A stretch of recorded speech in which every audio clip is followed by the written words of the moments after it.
फूलन देवी, bandit queen से संसद तक, जरौन, एक अधूरी क्रांति की सच्ची कहानी। नारी जब सहती है तो उसे अबला कहते हैं, लेकिन जब वही नारी बंदूक उठाती है तो वो देवी बन जाती है, काली की तरह। ये कहानी है उस देवी की जिसने न्याय पाने के लिए जंगल का रास्ता चुना, जिसे दुनिया ने डाकू कहा, और जिसने संसद में बैठकर उसी व्यवस्था को चुनौती दी जिसने उसे तोड़ा था। नाम था उसका फूलन देवी।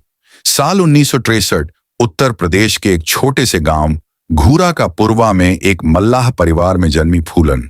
गरीबी थी, जातिवाद था और औरत होना वो सबसे बड़ा अभिशाप था। छोटी फूलन पंचायत में खड़ी होकर बाबा की जमीन पर ठाकुर कैसे हल चला सकता है।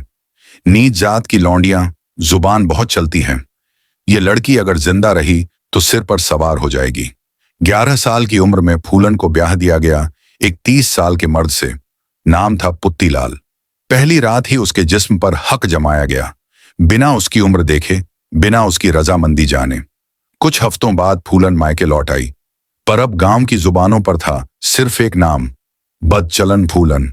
गांव के ठाकुरों ने पुलिस में केस करवा दिया। चोरी की है, झगड़ा किया है। पुलिस ने पीटा, बाल पकड़े, जूते मारे, क्योंकि एक नीची जात की औरत अगर जुबान चलाए तो ये उसका इलाज है।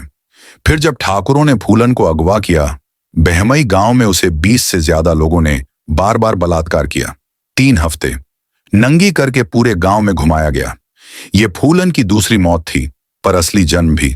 चंबल का बीहड़, जहां पुलिस नहीं बंदूक चलती थी। यहां फूलन का सामना हुआ विक्रम मल्लाह से। विक्रम ने फूलन को इज्जत दी। पहली बार किसी मर्द ने उसे इंसान समझा। इंसाफ मांगने से नहीं मिलता फूलन, इंसाफ छीना जाता है। अब फूलन डाकू नहीं बनी थी, वो क्रांति बन चुकी थी। 14 फरवरी 1981 बहमई गांव फूलन अपने गिरोह के साथ पहुंची। ठाकुरों को घरों से खींचा गया, लाइन में खड़ा किया गया। 22 ठाकुरों को गोली मार दी गई। पूरा देश हिल गया। अखबारों में हेडलाइन, बैंडिट क्वीन ने बहमई में नरसंहार कर दिया। फूलन चंबल की रानी बन चुकी थी। 3 साल तक पुलिस, सीबीआई, एसटीएफ कोई उसे पकड़ नहीं सका। फिर मध्य प्रदेश सरकार से बातचीत हुई। 19वीं सदी में आत्मसमर्पण। मैंने इंसाफ मांगा था, नहीं मिला, अब कानून से मांगती हूं। फूलन पर 70 केस थे। 11 साल जेल में रही।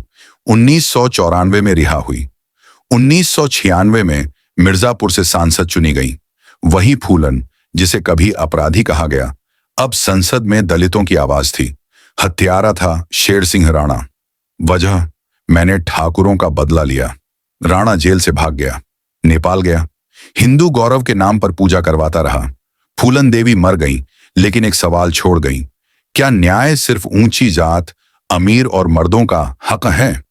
क्या एक औरत इंसाफ पाने के लिए सिर्फ मर सकती है या मार सकती है? फूलन देवी सिर्फ एक नाम नहीं, वो एक चेतावनी है कि जब इंसाफ नहीं मिलता तब बंदूक जवाब बनती है। अगर ये कहानी आपको भीतर तक हिला गई है तो वीडियो को शेयर करें, क्योंकि कुछ कहानियां सुनाई नहीं जाती, बजती हैं जैसे गोली की आवाज।